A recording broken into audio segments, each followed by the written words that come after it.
So we all have our hardships. Every morning we wake up and we gotta make sure that we get all of our stuff done or whatnot. Make sure we go get breakfast, and sometimes that's pretty hard in itself because you just can't figure out where to go to eat. However, the story that I'm about to tell you guys is a story that's very, very dear to our family, and it talks about a hardship that I personally couldn't even imagine. The story is about my grandmother's escape from Nazi Germany. And it's not very often that you get to hear firsthand accounts from World War II, especially a story from that part of the world. But this story's been told to me since I was a really little guy, because my grandmother wrote her whole entire story down in her Bible. So this story really shows how my grandmother never really questioned her gut instincts, always kept moving forward and never let herself lose hope. So in 1933, my grandmother was actually born on Staten Island. And when the U.S. entered the war in 1941, they sent her and her family back because she was the only one in her family who had dual citizenship. Everybody else was a citizen in Germany. So they got sent back to Hamburg. However, her father couldn't come with them because he was the president of the World Nautical Trade, and which means all the cargo ships and barges that are trading around the world. So both sides of the war wanted his knowledge of the ocean because this was the first war where they're starting to use submarines and they're starting to really rely on the Navy more. So he said that he was going to go and start jumping barge ships to flee from the Axis and the Allied powers, but that he would send them letters every week through the Red Cross.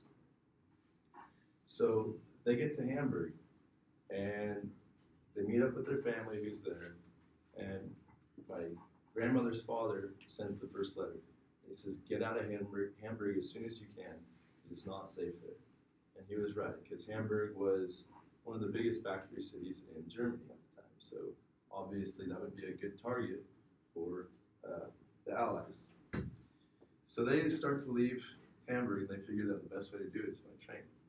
So they get onto a train, and as they start leaving the city, they don't realize it, but Nazi soldiers know that there's a whole train full of refugees leaving Hamburg. So they get around, they get about a mile or two out of the city, and there's a Nazi outpost set up, and they open fire on the train. So while this train's going by, my grandmother talks about remembering how she was holding on so tightly to her sister's hands while they were passing all these children over the heads of the adults in the train to keep them out of gunfire. So once they finally got off the train, luckily they were all alive. So they decide that the best thing to do would be to go occupy one of the farmhouses that are out there. And now most of the farmhouses were all abandoned because the typical farmers in Germany were usually Jewish families, and of course we know the atrocities that would happen there. So they moved into a farmhouse, and my grandmother talks about having fun playing with all the cows and the chickens and the pigs and everything, and how much she loved it out there. But then every other week or so, the Allied forces would come in and they would kill all the livestock that they could see. And they did this because they didn't want them to become a food source for the Nazi soldiers.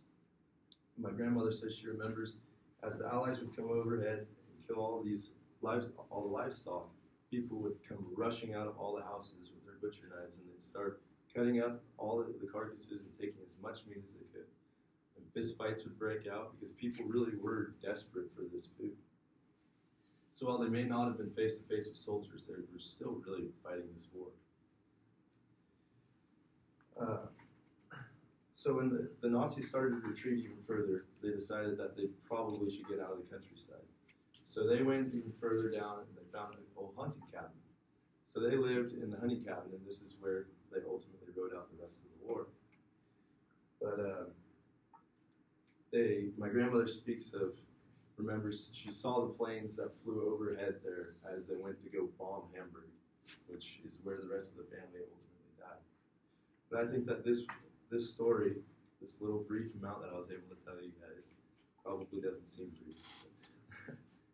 Really talks about how we shouldn't lose hope and that we should always trust our gut, trust our instinct, and trust that we should always keep moving forward. Because my grandmother, although faced with all this at such a young age, never lost hope, and she always trusted that her sister, and her mother would get through this. So that tells me that I should never lose hope, and I should always be pretty grateful for where I'm at.